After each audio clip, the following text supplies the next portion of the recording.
It's a no-brainer, this, isn't it? It's not elitist to teach undergraduates how to spell and use grammar properly. It helps them communicate clearly in their studies, but also when they enter the world of work, it'll stop them looking like fools. Exactly. It's not only is it not elitist, it is the precise opposite of elitist, because what standards of spelling, punctuation and grammar give us is a level playing field, whereby absolutely anyone from any background can achieve. So it's completely wrong-headed to take this approach. And we've had, I mean, this has been going on a while now. There's a new idea called inclusive assessment, and this has been promoted, for instance, by the University of the Arts in London.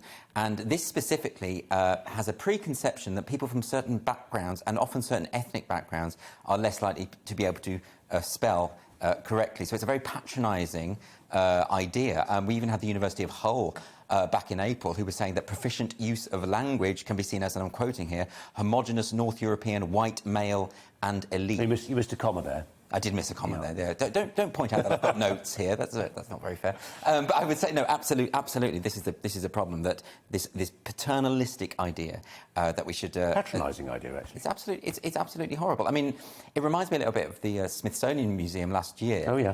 They put out this exhibition on white culture, and some of the features of white culture, they said, were things like independence, rational thought, punctuality, hard work, punctuality. So all of these kind of very positive traits.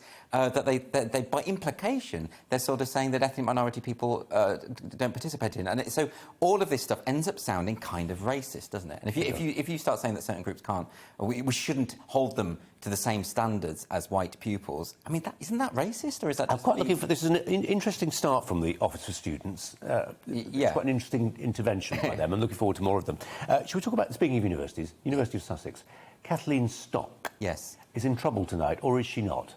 Who is she and who's after her? Professor Kathleen Stock is a professor at the University of Sussex. She wrote a book recently called Material Girls, and she was talking a lot... She's perceived as being a gender-critical feminist. Well, she's a gender-critical feminist. In other words, that means she believes that? She believes that the importance of the recognition of the biological reality of sex to female empowerment and rights. So, and that is now a very controversial idea, apparently.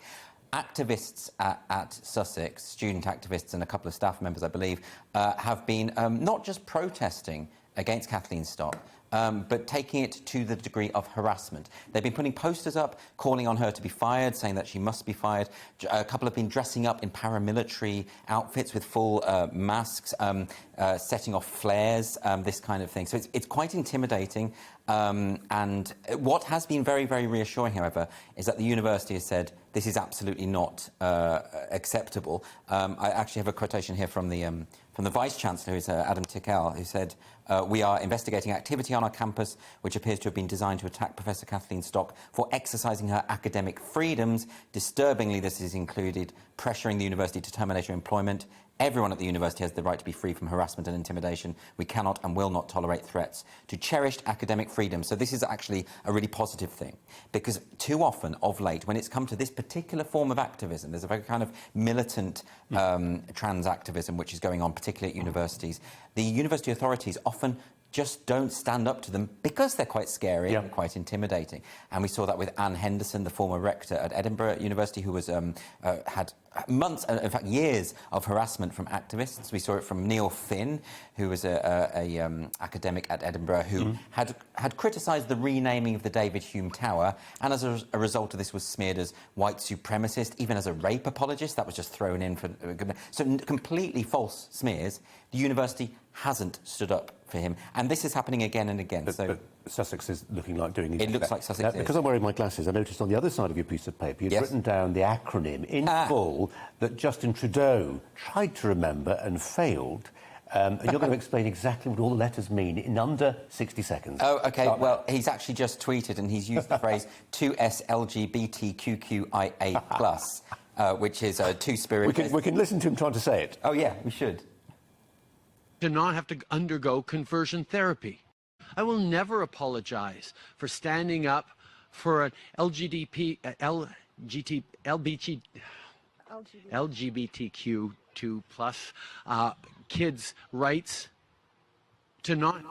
I mean, What a silly letter. He can't even say it, so how can he expect anyone else to? And nobody understands what this stuff means. It's actually getting sort of ridiculous. The acronym is getting longer. It's not an acronym, is it? It's an initialism, but it's getting longer and longer. And it started with 2S, meaning two spirits. 2S, two spirit, yes, that's right. So, Yeah, do we even bother to explain what that means? It actually has its origins in indigenous communities, but it's the idea of gender identity. It's a two-spirit, lesbian, gay, bisexual, transgender, queer, questioning, intersexual, asexual.